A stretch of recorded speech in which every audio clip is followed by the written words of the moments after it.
Bonjour tout le monde, j'espère que vous allez tous bien, toujours. Et bien encore une fois, je remercie celles et ceux qui m'ont envoyé des dessins, c'est vraiment très chouette. Je suis très content de voir qu'il y en a parmi vous qui suivent et je dois dire que tout ce que j'ai reçu est très intéressant. Donc aujourd'hui, nous allons faire quelque chose d'encore tout à fait différent. En fait, on va s'inspirer des calligrammes. Alors, je ne sais pas si c'est un mot qui vous dit quelque chose. Calligramme. En fait, calligramme, c'est le nom d'un recueil de poésie de, comment s'appelait-il? Guillaume Apollinaire, qui est un recueil qui est paru en 1918, si je ne m'abuse, oui, 1918, l'année de sa mort d'ailleurs. Et en fait, ce sont des poèmes qui sont, je vais vous en montrer, puisque j'en ai imprimé deux ici, dont la typographie suggère le contenu. Voilà. Donc il les a écrits à la main, en les incluant dans un dessin qui suggère ce que le poème raconte. Donc je vous montre celui-ci qui est un des plus connus. Donc ça, c'est Guillaume Apollinaire, donc ça date de ce fameux recueil de 1918, et c'est de là que vient le nom Calligramme. Alors je vous en montre un autre, du même, ouais, ça, on voit pas très bien, oui, on voit bien, du même Guillaume Apollinaire, du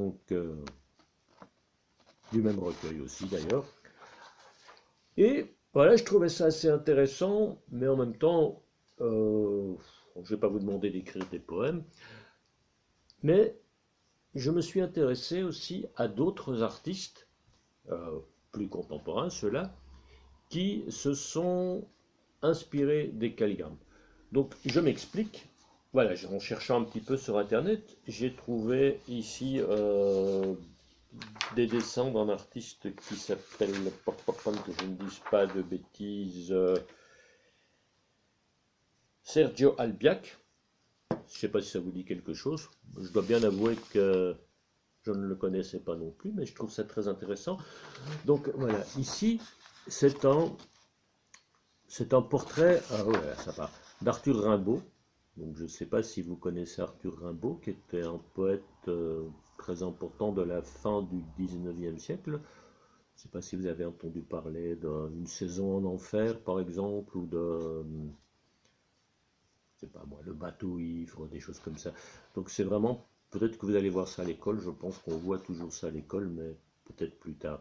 Et quand on regarde en fait ce portrait, qui est vraiment un portrait de Rimbaud, d'après les photos qu'on connaît de lui, il n'y en a pas beaucoup, c'est un peu toujours la même, mais tout ce que vous voyez en fait comme ombre, comme fond, comme dessin, ce ne sont que des fragments de ces poèmes écrits à la main, et ce sont vraiment les lettres qui vont former le dessin et les ombres. Bon, attendez, je vais vous proposer autre chose aussi que des poètes, parce que peut-être que là, ça peut vous faire un peu peur et que vous allez vous enfuir vite fait. Vous allez voir, on peut faire autre chose en travaillant sur le même principe. Mais puisque je suis toujours avec les dessins de ce Sergio Albiac, j'ai aussi trouvé lui-même, voilà, ce poète-ci que vous avez évidemment reconnu, je n'en doute pas, puisqu'il s'agit de Charles Baudelaire, donc, qui est un poète un peu de la même époque que, qu'Arthur Rimbaud, donc fin 19e siècle, hein, Charles Baudelaire, que vous verrez certainement à l'école aussi, qui est très connu pour Les Fleurs du Mal notamment. Hein. Oui, ça vous dit pas. Et le principe est exactement le même. Donc tout ce que vous voyez, ce ne sont que des fragments manuscrits des poèmes de Charles Baudelaire. Voilà, je vous en montre un dernier, un poète un peu plus récent, peut-être que vous connaissez moins aussi, c'est Pablo Neruda. Pablo Neruda qui était un poète chilien, qui a reçu le prix Nobel de littérature en 1971. Oui, oui, si, je l'ai lu. Et qui est mort en 1973 lors du coup d'État au Chili. Donc Pablo Neruda qui écrivait des poèmes très engagés socialement contre la dictature.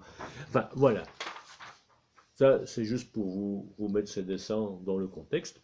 Maintenant, on ne va pas parler poésie pendant toute cette petite séquence. Donc je vais vous montrer aussi d'autres dessins. Après, je vous montrerai. Hein. Tout ça sont des dessins que je n'ai pas réalisés moi-même, que j'ai simplement piqué sur Internet. Donc, je vous ai donné le nom de l'artiste, Sergio Albiac.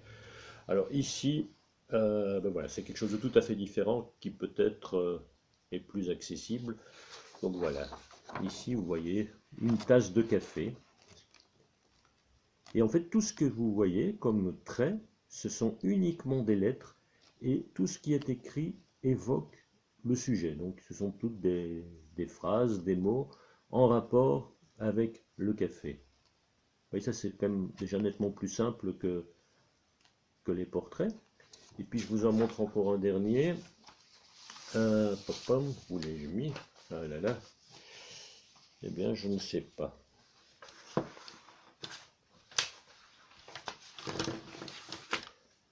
Ne partez pas, hein. Je vais le retrouver.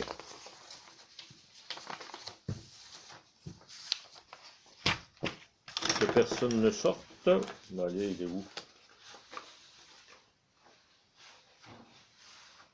Ah, voilà. Excusez-moi hein, pour ce contretemps. Mais voilà, donc vous voyez cette tête de chien réalisée exactement selon le même principe. Donc tout ce que vous voyez, ce sont des écritures et qui sont relatives au sujet, c'est-à-dire le chien. Voilà. Alors, moi j'en ai quand même fait un aussi, je ne me suis pas contenté d'imprimer des images que j'ai trouvées. Bon, moi je me suis quand même retourné vers la poésie. Encore une fois, je vous dis après, vous pouvez partir dans tout à fait autre chose, dans des choses plus simples comme des animaux ou des objets. Mais donc moi voilà, je suis reparti vers la poésie et je me suis intéressé plus à un poète que vous connaissez peut-être, enfin j'espère, qui est plus qu'un poète d'ailleurs parce qu'il est plus connu comme musicien, comme chanteur. Mais donc je me suis intéressé à Bob Dylan, hein, qui a quand même reçu le prix Nobel de littérature il y a quelques années de ça. Et donc je suis parti d'une photo, parce que bon, Bob Dylan je ne l'avais pas sous la main. Donc voilà, une photo de Bob Dylan. Donc Bob Dylan, si vous ne le connaissez pas, bah, penchez-vous peut-être sur son œuvre. C'est assez vaste, puisqu'il a commencé en 1962 et il est toujours vivant. Il doit approcher les 80 ans. Il est toujours actif, surtout. Il sort toujours des choses vraiment très, très, très intéressantes. Donc, je me suis basé sur cette photo et j'en ai fait un dessin d'abord. Je vous le montre. J'ai fait un dessin. Bon, c'est pas très, très marqué parce qu'en fait, ceci est une photocopie de mon original, puisque sur mon original, je vous montrerai après, j'ai travaillé le calligramme. Donc, on le voit quand même. Donc, j'ai fait un dessin vraiment très très simple, juste au trait. Alors, sur base de ce dessin, après, je l'ai repris et j'ai placé les ombres de manière schématique. C'est-à-dire pour vraiment voir les endroits où j'allais foncer et les endroits que j'allais laisser clairs et blancs. Donc voilà, là j'ai simplement, c'est le même dessin, hein. C'est une copie. Ouais, ouais, voilà, là on voit. Oups. Et donc là j'ai simplement mis de manière relativement grossière, même les ombres, ce qui m'a permis, après, sur base de ça, de travailler avec mes lettres. Alors, après, je suis revenu sur mon crayonné de base et j'ai fait le dessin selon le même principe, c'est-à-dire que j'ai mis des fragments de texte de Bob Dylan, donc ce qui n'est pas forcément simple vu que c'est en anglais et que bon, bah, je ne parle quand même pas suffisamment bien l'anglais que pour comprendre Bob Dylan dans le texte parce que c'est assez compliqué. Donc voilà, j'ai pris ici ce magnifique livre qui reprend l'intégrale des textes. Donc vous voyez, c'est quand même conséquent. Et donc ça, ce sont les textes, ça s'est arrêté en 2002. Donc depuis, il en a encore écrit beaucoup. Et donc à l'intérieur de ça, j'ai pris vraiment des fragments de ces textes. Et alors je vais vous montrer le résultat de ce que j'ai obtenu. Alors, évidemment, ça n'est pas forcément très lisible, hein. Si vous regardez le dessin, vous n'allez pas vous dire, ah oui, vous n'allez pas pouvoir chanter le texte qui est écrit. Pourtant, je vous assure que j'ai vraiment pris le texte J'aurais pu mettre des gribouillages, mettre n'importe quoi, mais je trouvais que ça avait plus de sens en mettant les vrais textes. Donc voilà, si vous regardez, bah, quand on pourra revenir, je vous le montrerai de près. Donc c'est pour ça celui-là je l'ai fait d'avance, parce que le faire devant vous, ça m'a quand même pris beaucoup de temps, et on ne va pas faire une vidéo qui dure 2 ou 3 heures. Donc je vous montre encore, j'ai encore photocopié d'autres exemples imprimés. Donc ici, voilà, ça c'est intéressant aussi, parce que si vous regardez bien, ici, je ne sais pas qui est cette dame, ni quel est l'auteur du dessin. Mais vous voyez bien, ici, c'est travaillé avec des lettres beaucoup plus grandes. Donc là, il a vraiment joué sur la taille des lettres. Et puis, je vous en montre encore un autre d'un artiste qui s'appelle Phil Vance. Alors ça, c'est aussi un artiste américain contemporain. Et si vous cherchez un petit peu sur Internet, vous allez voir, lui, il a beaucoup travaillé en se servant de lettres et en faisant des portraits. Donc, vous voyez ce portrait qui est magnifique. Eh bien, ce ne sont que des lettres. Et je vous en montre un dernier.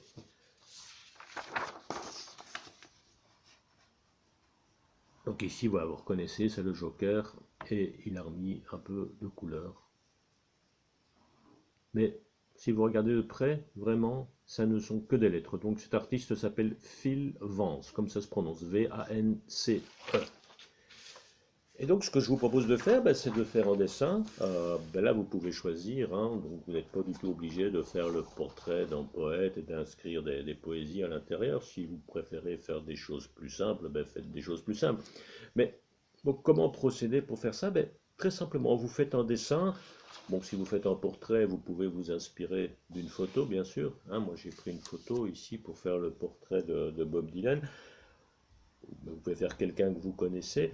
Mais ce qui est bien, ce qui est intéressant, c'est vrai que ça fonctionne aussi si on écrit n'importe quoi, mais je trouve que c'est plus intéressant de mettre un texte qui a un rapport avec le sujet. Donc, ce qui était un peu le principe des cologrammes de Guillaume Apollinaire en 1918.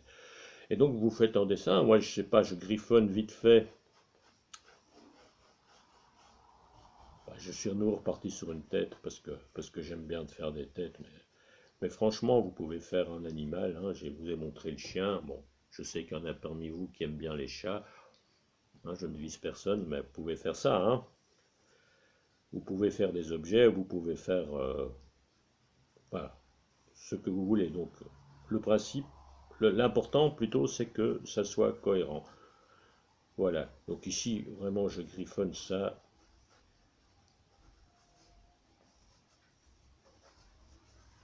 Voilà, ça c'est vraiment, c'est plus que basique ce que j'ai fait, parce que ça n'a pas d'importance.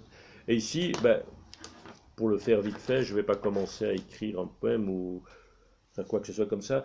J'écris n'importe quoi, hein, d'accord? Et c'est simplement pour vous montrer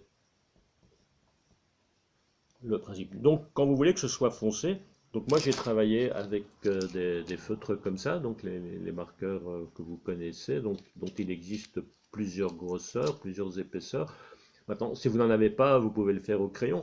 Vous pouvez le faire au bic aussi, ça marche bien au bic. Ou si vous avez sous la main une plume avec de l'encre de Chine, c'est pas mal non plus. Donc si vous voulez que ça soit vraiment sombre, proche de noir, vous prenez peut-être un feutre un peu plus épais. Et surtout, vous faites une écriture beaucoup plus serrée. Donc voilà, j'écris ici, mais franchement ici je fais pas attention à ce que j'écris, hein. J'écris n'importe quoi, blablabla, blablabla, blablabla, et ci, et ça, et tout, tout.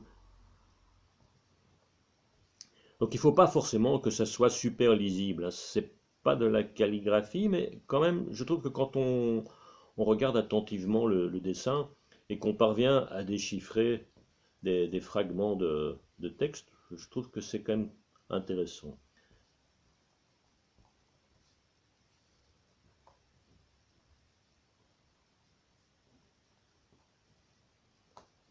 Donc ici, je fais quelque chose de très simple qui est vraiment nettement moins élaboré que ce que je vous ai montré précédemment.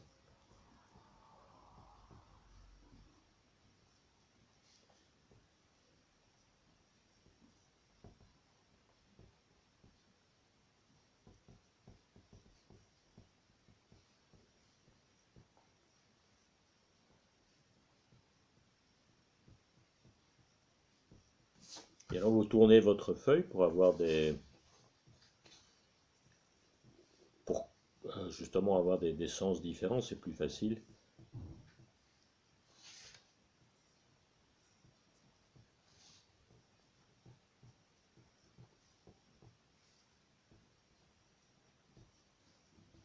Voilà, je ne vais pas le faire jusqu'au bout, hein, c'est juste pour vous montrer un peu comme ça.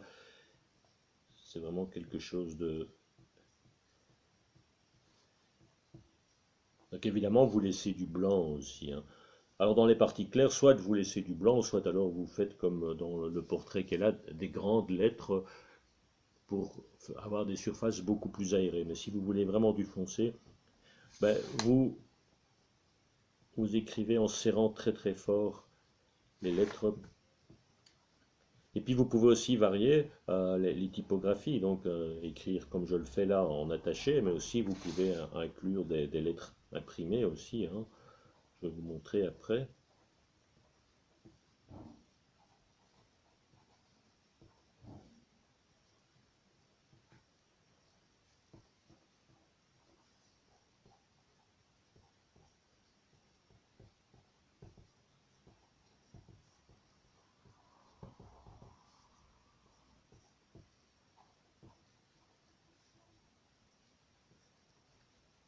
Voilà, là ça commence à prendre forme.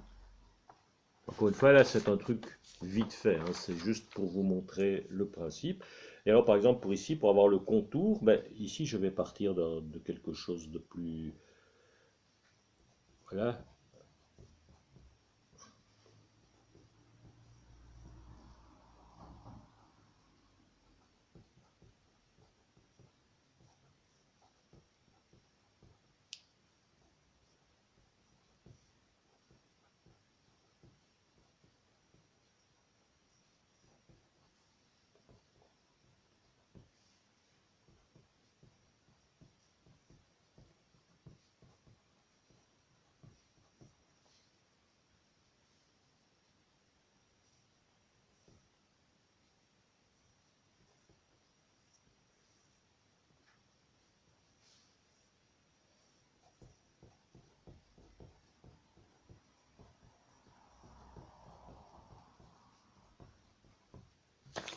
Voilà, ici, ben, vous voyez, j'ai fait en imprimé pour avoir vraiment une différence. Et du coup, ben, ça va former la ligne du contour. Voilà, mais donc encore une fois, vous n'êtes pas du tout obligé de faire des portraits. Vous pouvez le faire, hein, comme je vous l'ai montré dans les autres exemples, avec la tasse de café ou avec la tête de chien. Donc, ben voilà, je pense que c'est assez, j'espère en tout cas que c'est assez clair et que, en tout cas, moi, ça m'a beaucoup amusé de faire ce dessin que je vous remontre une dernière fois. Donc, ben, j'espère que ça vous amusera aussi. Donc, n'hésitez pas, faites-en, vous pouvez en faire plusieurs si vous voulez, bien sûr. Et puis, ben, comme d'habitude, hein, quand vous avez fini, vous prenez une petite photo de votre dessin ou vous le scannez et vous m'envoyez ça toujours à la même adresse, hein, qui est toujours en lien avec le lien. Voilà. Eh ben, je vous souhaite un bon travail et à bientôt.